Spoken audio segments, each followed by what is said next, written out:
Hello everybody, the holidays are approaching and I wanted to make a video that you could send to your grandma. There's always that one member of the family who wants to make you feel included, so shout out to them. One of my favorite things to do is veganize different meals. I wanted to share that with you guys. This is definitely for your friends' givings. Just a small menu of mains. The originals are down below, but I'm going to explain here how I veganized some of these. Some of them were already veganized, I will say that. French lentil shepherd's pie. French lentils are the superior lentil.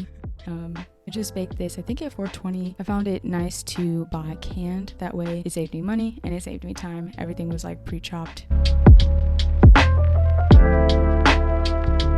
I've got my potatoes boiling and I just cooked these lentils in a little bit of vegetable broth. My potatoes are now getting soft, so I'm gonna go ahead and strain them. The potatoes, lentils, seasonings, things I'm going to be adding. Canned foods, milk, tahini, butter.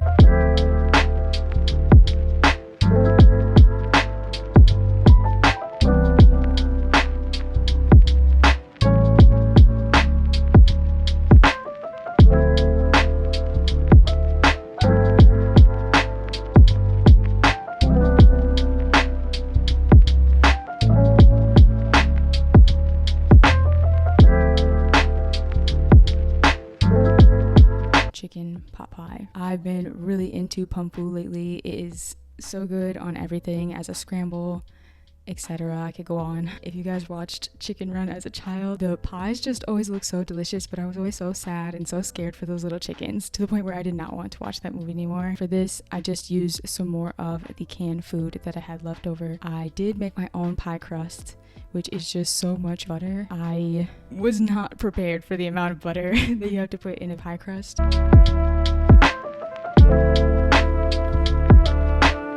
Delicious. I just do find that it definitely gives me the itis. It was everything and more, everything I wanted and more. I don't think I ever looked at even a vegan recipe. I watched this one. She uses shredded chicken, so you could totally use jackfruit. You could use regular tofu to your tenderness, to your liking. Threw it all together in a pot. I could not, how she instructed to fold the edges around the pie crust, that was impossible with my gluten-free pie crust. Sean and I have tons of allergies that we do take seriously because it does affect you in the long run. Ulcers, hives, depression, all of that. I baked that at 425. It came out, like I said, everything and more. I wanted it to be like really creamy because you're not adding real milk. You're just adding coconut milk, which gives you a lot of like creamy flavor, don't get me wrong. But the nutritional yeast really added to that extra oomph I was looking for. These cubes, they really came in handy for all of these meals. Creamy chicken wild rice soup was amazing. I wanted to take a little shortcut. The fun part was trying to make these meals not only cost efficient but time efficient, because I don't think that you should have to sacrifice your time just to have a cool meal for yourself to enjoy possibly at a family function. I wanted to do the shredded style of meat. If you do not like really tender chicken in your soups, especially shredded chicken, then I would add the chicken last. But I started with the chicken because I wanted to saute it in the chicken flavoring to see if that made a difference. Then add the soup and all the vegetables and let that cook for like literally not even 10 minutes.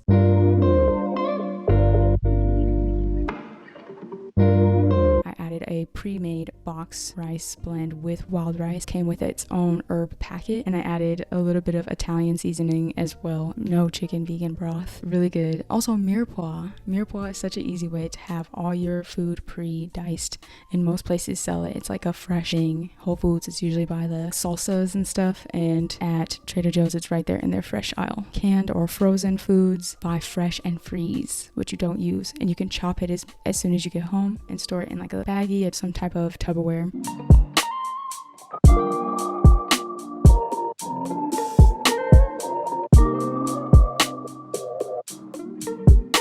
This meal is so good. It's reviving me for a battle against my enemies. It just brought me back to life, brought me back stronger.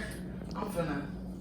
Last is something that I made in this vlog, which is squash mac and cheese. Here she is in all her glory. You can make your own squash and bake it or stew it, drain, and then throw it into a blender with some milk, lime juice, onion powder, garlic powder, turmeric, and nutritional yeast to your liking, to your taste. Usually if I'm gonna make it fresh, I'm gonna do the whole meal probably without any vegan cheese. Serve that with some zucchini, broccoli, baby broccoli, green beans. Something that I started making recently was a papaya cobbler. Dice that up with some apples with a pear cashew ice cream. Cinnamon rolls. For the topping, I added cream cheese, which was a game changer. I'd never tried adding cream cheese to my usually just powdered sugar and milk icing. Great for the holidays. Puppy chow, and it's super simple. All you need is chocolate, a butter. I think we used cashew because I have a peanut allergy and Shren and I wanted to share. Otherwise she probably would have gotten almond or peanut. You just need powdered sugar, a bit of coconut oil, rice checks, cereal. If you want to see the things that I added to these meals, make sure you check the description down below. Other than that, follow at Flavas and Flights on Instagram. Make sure you tag us in what you're making. We definitely want to see, especially if you did choose to veganize something. Eat what you want. Eat for pleasure. Get creative. Something that you have never tried and you've wanted to, like a freaking chicken pot pie. If you guys want my full recipes, actually you can DM me. DM me if you want my recipes. Tell mom and dad I said what's good. Stay blessed. Stay true. Have a good day. Bye.